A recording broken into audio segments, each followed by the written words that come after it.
fairly early in the morning. I've already taken the dogs for a jog. I went to the gym myself.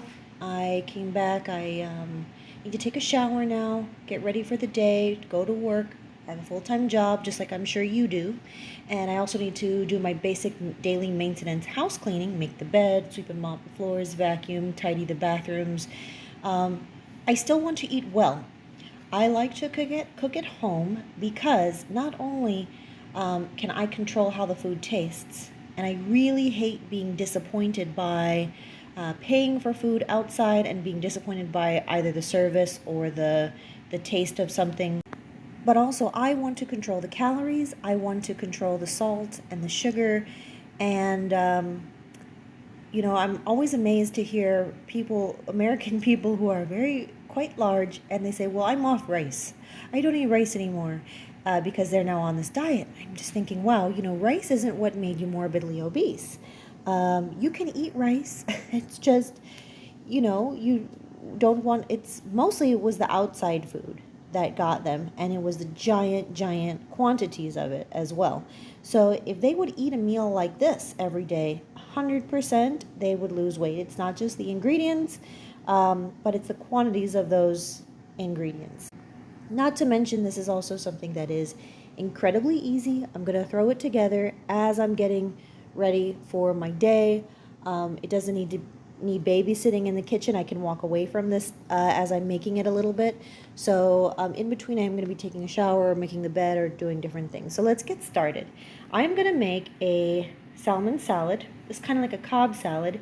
Now I have 2 pieces of salmon. This larger piece is going to be for Eric. This one is for me.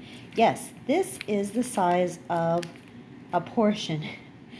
Portion is a big issue I notice with a lot of American people. I'm going to season this with Chef Paul Prudhomme's magic salmon seasoning. You can use any kind of like seafood or salmon seasoning that you have.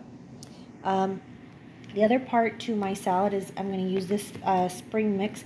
Now, I don't normally necessarily buy organic. I've talked about that before, why I think sometimes organic can be a waste in the United States. Not so much in Europe. It means more in Europe, but this just happened to be on sale. That's why I bought that. I'm going to use, and you can use whatever sounds good to you in a Cobb salad. Just Google Cobb salad and see the different things that are often in it. I'm going to be using corn, cucumber. I have a bell pepper. I will be using a little lemon juice in the sauce later on. I happen to have this green goddess dressing that I'm going to use. I have queso de freír, which is operates very similar to halloumi cheese, and this is going to add more calories, but I think it's worth it. And then I also love the herbal floral notes that you get from capers, so I'm going to use that. Did you notice that I already have my bowl out for waste? I've already stripped my ear of corn.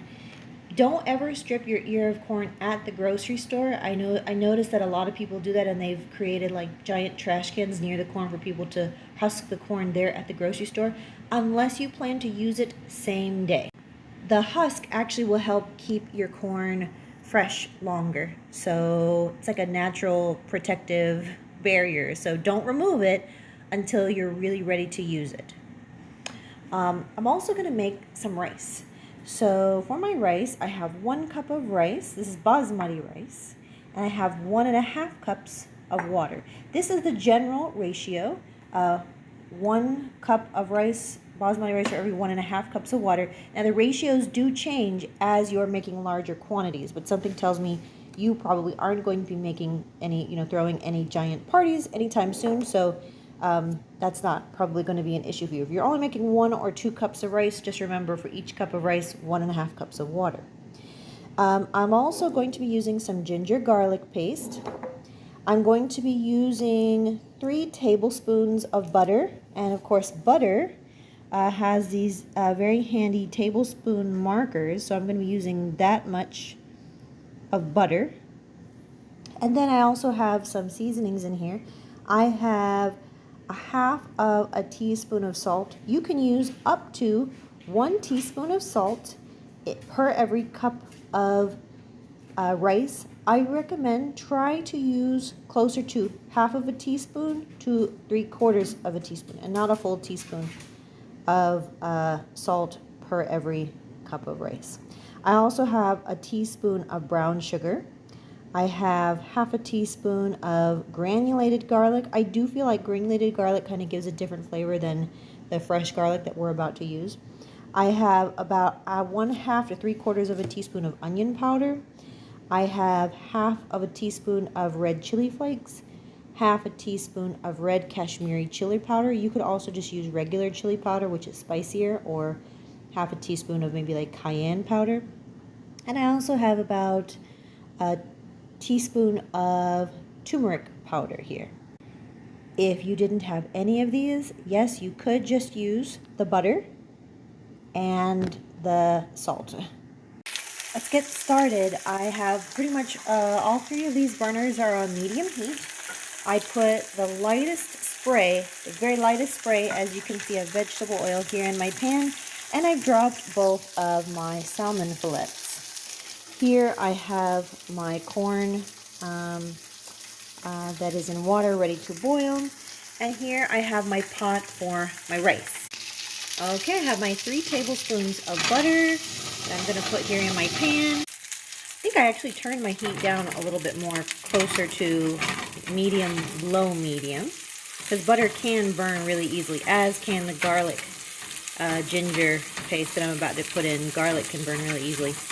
Okay, so we'll let that cook. I'm adding a nice heaping teaspoon of ginger garlic paste. This really does move quickly, so make sure to have all your ingredients there ready to go. Stir it up, and then I'm going to add in all of our dry rice. We want to make sure that every grain of rice gets coated with our flavor and our oil. And once we've done that, water goes in. Mix gently, and we're going to turn up our heat to high just to get this boiling. Turn it up high as possible. Stay close, we don't want this to burn. It's about time to flip our salmon. Salmon flipped. As soon as the rice comes to a boil, we will cover it, and we're going to turn it down to low. And we're going to set our timer for exactly 15 minutes. On low, 15 minutes. And we can step away from this. Lowest possible heat. Okay, my corn is almost done. My rice is cooking, doesn't need babysitting. The timer is on. I do have to keep an eye on my salmon. That's almost done. While I'm waiting and keeping one eye on that, I'm going to start to prep my other ingredients for my salad. Queso de freír is exactly what it sounds like. Cheese of frying. So, what I'm going to do, I'm only going to use about a third of this, I think. The rest is going to go into a plastic bag in the fridge. Now, when I tore up the bag, I kept this label, which is going to go in the plastic bag, the Ziploc bag that goes in the fridge. And that way, there's no chance that either I or Eric will forget what this is in there. And it's much more likely to be used again. I mean, I already have a plan for it, but I definitely suggest that you do that. Anytime, if you don't know what the cheese is, just keep like a part that shows the name. So I'm going to cut about a third of this block. All right, and I've cut up my cheese, my queso, as you can see, into equally sized pieces. Don't make them too thin. Otherwise, you want like too fine. You want them to be a little bit chunkier, because that way you're going to get you're going to experience the true texture, which is crispy on the outside, crispy and crunchy on the outside, and then soft and creamy on the inside. If you cut them too thinly, too finely, all you're really going to experience is the crispy crunchy, which is nice, but you're going to miss out on the full potential texture. I've removed my salmon and I put it on a plate. I did forget to tell you that I did use the Salmon Magic seasoning on that, okay, before I started to fry. So just make sure that you do put that on before you start to fry. Okay, I've turned my heat down a little bit, and I wiped out this pan with a couple of paper towels. I'm going to spray it lightly with vegetable oil. I'm going to use another paper towel to wipe it out, and then I'll spray it with vegetable oil. Again, that's going to take away any fishy taste. And I am reducing my heat quite a bit. So this paper towel is going to go into my countertop temporary trash can. We are team one trip to the trash can. And you know why that is if you've seen my other videos. Multiple trips to the trash can means things get dropped and they get spilled and our kitchen gets messy. We're all about keeping things clean so we don't have to clean. Alright, so once again a nice spray. Now, a lot of people, like Dominican people, I noticed they like to deep fry this, and that will be delicious too. But I don't want to deep fry. We're trying to keep our calories down over here. We're watching our waistlines over here while still eating delicious, yummy food. So this is going to work just fine. You're going to get like 90% of the flavor without frying.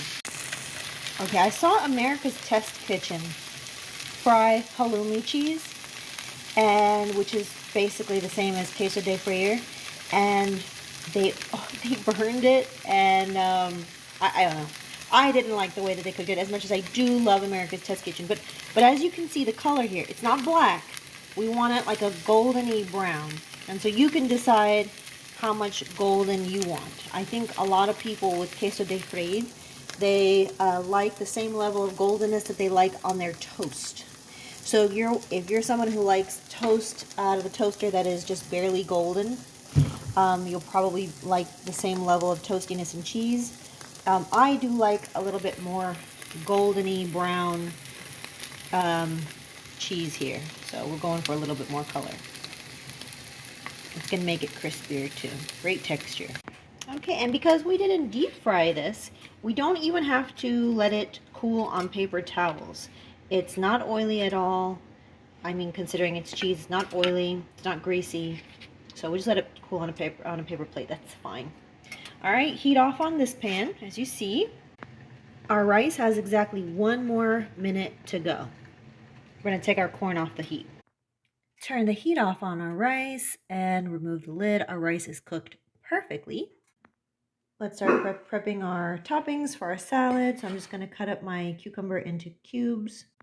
I did that by cutting them into pieces like this, long ways, and then each piece got cut into either quarters or into sixth pieces, depending on how big it was. I've washed my salad leaves here. I'm going to show you another day how a salad spinner is one of the most effective tools that you can have in the kitchen. It has multiple applications that even go outside of cooking. But yeah, I just washed these. If you didn't have a salad spinner, all you have to do is just rinse them in a colander, and like you can lie them on kitchen towels as I have here, or paper towels or something like that to dry off a little bit. Let's start assembling our salad. So we want to think about color and presentation. The eye eats before the mouth does. So one of the reasons that a lot of American people overeat is that they have meals that are not memorable. So we want to make sure that your meal, you deserve to eat a meal that looks pretty, that tastes good, and that is kind to your body. It's not poisoning you. So let's think about that and make this plate with love for ourselves as we design it. Now, usually a Cobb salad has the ingredients in a line going down, so I'll show you that. Okay, so I more or less did it up and down as a line. You see our corn, you see our bell pepper, our halloumi cheese, our cucumber, our shredded salmon, and then I have those capers. Capers are one of the most underutilized thing in the American kitchen. Europeans love them.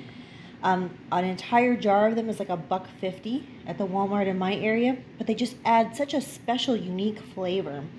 They really add something special to fish dishes, especially salmon, certain salmon dishes. All right, and then I added a lemon wedge for Eric. I don't like the lemon wedge in mine. So now the last step is just to liberally salt and pepper the top, and then you're going to add the dressing of your choice. I do like this Green Goddess from Primal Kitchen dressing. It's really delicious. I'll show you how to make a Green Goddess dressing in the future, which is a lot cheaper. I bet you didn't know that Green Goddess dressing has anchovy paste in it. Yep, it has fish in it. And it's just a tiny little bit. You can't taste, you can't like be like, oh, fish. It's not like that. But it's just a little, just adds a little something. So even if you don't like anchovies, I actually hate anchovies. I hate the smell of pizza with anchovies on it. Gross. But there's something about this anchovy paste when used in the proper amount, just a tiny, almost imperceptible amount, it tastes delicious. So I'm just going to salt and pepper this. I'm going to put saran wrap over the top of it and put it in the fridge. On an upcoming video, I am going to be talking about ways that we can take our food to work, because I know that Eric and I are kind of in a privileged position. He's the owner of his business, so he comes home for his lunch. He's the boss. So I can just leave his food at home. For myself, I can bring my own plate to work because I have I have like a mini refrigerator in my own office. Not everybody has that. A lot of people are sharing a refrigerator with a ton of coworkers. Some people don't even have access to a refrigerator at their job. So I'll be talking about ways that we can continue to have meals that look attractive and pretty, even if we have to haul our meal with us to work. Okay, I'm also going to serve this to Eric with our yummy fluffy rice. The 1 cup of rice, basmati rice that we cooked, is going to be about 2 to 3 servings, depending on how much you like to eat. For us, it's going to make about 2.5 servings, that 1 cup of rice. There is absolutely no special talent to make what I just made. You can totally do this. And if you think about how long this took me, I would say in total from start to end about 20 minutes. Think about how much time you have spent in drive-through lines, waiting for food that ultimately probably didn't taste good or was cold, and you said, gee, I got to be back to work. I don't even have time to go and complain or get my money back. I'm just going to eat. And you were very disappointed, right? So, cooking for yourself is a way to take back some control over your life. When so little of your life is under your control, even if you end up making a peanut butter and jelly sandwich and taking that to work, at least you know 100% what you're getting. At least you don't feel like you got cheated, you overpaid. You don't feel the stress of waiting in a line and not being sure if you're going to make it to work on time or make it back to work on time. So many things like that. So something to think about. I hope that you'll try making a salmon salad. It's really good. It's yummy. It's healthy. All right. I'll talk with you soon. Bye.